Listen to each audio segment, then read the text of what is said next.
Hello मांचर, आप सभी का बहुत बहुत स्वागत करता है। उम्मीद है आप सभी लोग बिल्कुल स्वस्थ होंगे। आज हम खड़े हुए हैं बिल्कुल जंगल के ठीक किनारे अपने खेतों के बीच और आज हम बात करने वाले हैं भारतीय कृषि के विषय में। देखिए, भारतीय कृषि अगर हम बात करें तो मुख्यतः 3 प्रकार की होती है, जिसमें 3 फसलें मुख्यतः बोई जाती हैं, रबी, खरीफ और जायद। इस समय जो मेरे सामने जो फसल खड़ी हुई है ये खरीफ की फसल है और बिल्कुल तैयार खड़ी है, यानी कि इस समय खरीफ की फसल की कटाई हो रही है और खेतों में ये फसल देखिए कटी हुई पड़ी है। लोग उसको पीट करके घर ले जाएंगे। ये फसल धान की फसल है, ये आपकी खरीफ की फसलों में आती है। इसके अलावा अगर अभी जो बोई जाएगी वो फसल आपकी रबी की फसलें बोई जाएंगी, जो मुख्यतः सर्दियों में होती हैं।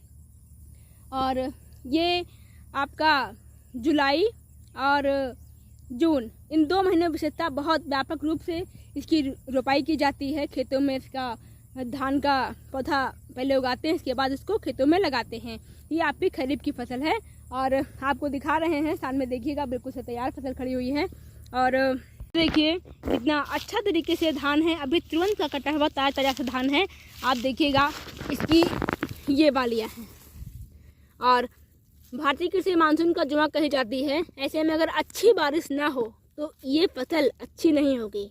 बारिश में इस फसल का बहुत ज़्यादा योगदान है। अगर बारिश अच्छी नहीं होगी तो किसी की किसान भाई बहन के खेत में धान अच्छे नहीं होंगे। ऐसे में इस फसल में अच्छी बारिश हमेशा कामना की जाती है। बहुत लोग के खेत जहाँ पर सिंचाई की सुविधा अच्छी नहीं है वो तो खेत समझ लीजिए बिल्कुल से ख़राब हो जाते हैं। और अगर इस समय बारिश हो जाए जब ये धान कटी पड़ी है तो क्या होगा, ये धान इसी खेत में जम जाएगा और किसान भाई बहन इसको अपने घर नहीं ले जा पाएंगे।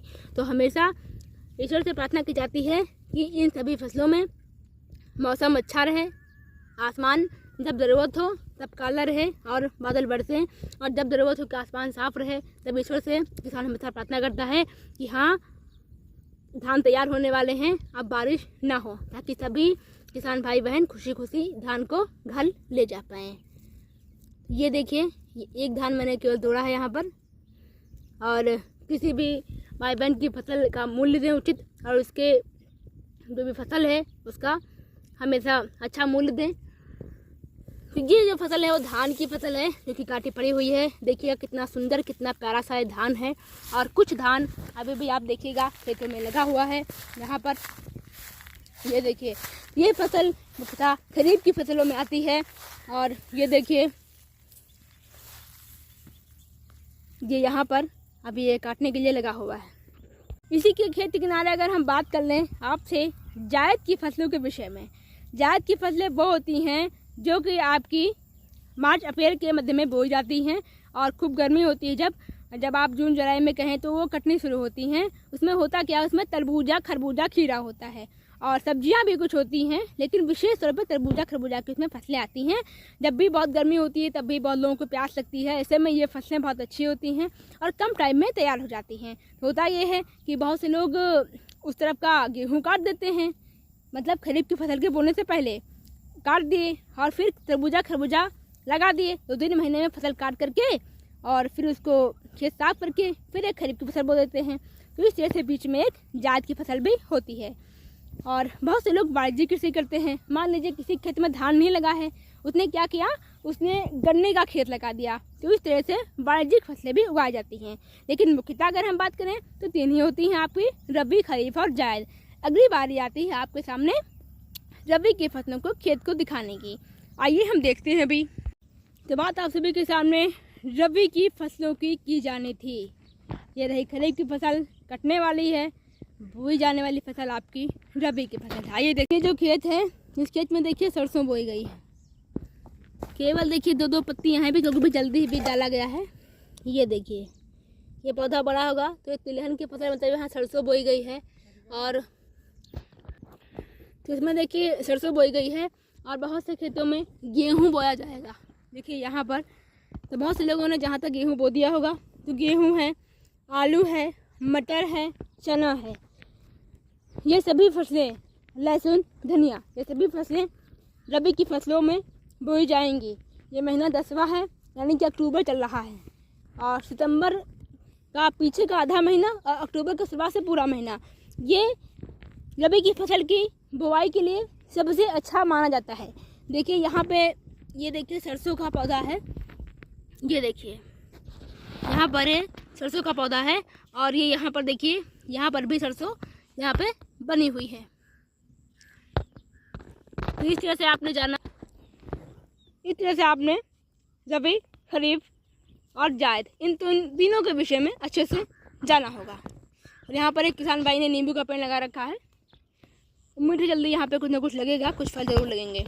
जिन खेतों में नमी नहीं है वहाँ किसान भाई पहले खेत को पहले सींच रहे हैं, बाद में जुताई करके बुआई करेंगे। जिन खेतों में पर्याप्त नमी है वो ऐसे ही जुताई करने के बाद यहाँ पर फसल बो देंगे, गेहूँ, सरसों और साथ साथ चने और धनिया आपकी। इसके अलावा बहुत सारी जो आपकी सब्जियाँ जाड़े वाली होती हैं, बहुत लोग ये भी लगाएंगे। लेकिन मुख्यतः फसल गेहूँ, सरसों, चना ये सभी यहाँ पर देखने को मिलेंगी। उम्मीद है आप सभी ने आज भारतीय कृषि के विषय में, उनके प्रकारों के विषय में जाना होगा और क्या क्या फसलें भारतीय किसान बोते हैं, किस किस मौसम में बोते हैं, ये भी आपने जाना होगा। मुख्यतः हमने आपको 3 फसलें बताई, रबी, खरीफ और जायद। हमने आपको खेत दिखाए, उदाहरण दिखाए, बस फसलें भी दिखाई। देखिए ऐसी ऐसी फसलें यहाँ पर होती हैं। इसके अलावा अगर हम बात करें, बहुत लोग पूछेंगे कपास है आपका और जैसे कि गन्ना है, ये सभी आपकी व्यापारिक फसलें होती हैं। तो जहाँ की मिट्टी अनुकूल होती है वहाँ पर असली फसलें की जाती हैं। मान लीजिए कपास है, जितने भी क्षेत्र आपके काली मिट्टी के होंगे, या कि महाराष्ट्र हो गया आपका, गुजरात हो गया और मध्य प्रदेश हो गया, ये सभी काली मिट्टी के क्षेत्र हैं। यहाँ के किसान भाई बहन बहुत बड़ी मात्रा में कपास को उगाते हैं। इसके अलावा अगर हम बात करें गन्ना की, तो जिन क्षेत्रों में पानी की उपलब्धता है, पानी की जो आपूर्ति है वो ज़्यादा से ज़्यादा है, वहाँ के किसान गन्ना बोते हैं। तो इस तरह से जहाँ की मिट्टी जैसी है वहाँ वो किसान उस हिसाब से अपनी अपनी फसलें उगाते हैं। और जिन फसलों में क्या होता है कि व्यापारिक फसलें की जाती हैं और हाथ से मान नहीं होता है, मान लीजिए गन्ना है, जैसा है वैसा काट लिया और फिर पूरा का पूरा दे आए, उससे जो भी अपना बनता है बन जाता है। ऐसी फसलें व्यापारिक फसलें कही जाती हैं। और ये सभी निर्वाह कृषि में आएगा आपका, यानी कि खाने पीने के लिए उगाई जाती हैं। लेकिन अब किसान भाई बहनों को अच्छा मूल्य गेहूँ चावल का भी मिलता है। थैंक यू, अपना ख्याल रखिएगा और जुड़े रहिए पर्यावरण के साथ। जानिए अपने भारत को, यहाँ की कृषि के बारे में, और जानिए पूरे विश्व की जैव विविधता को, और उतरिए मैदान में इसके संरक्षण के लिए, पर्यावरण के संरक्षण के लिए। थैंक यू, अपना ख्याल रखिएगा, सब्सक्राइब करिएगा, शेयर करिएगा। Hello my nature, thank you.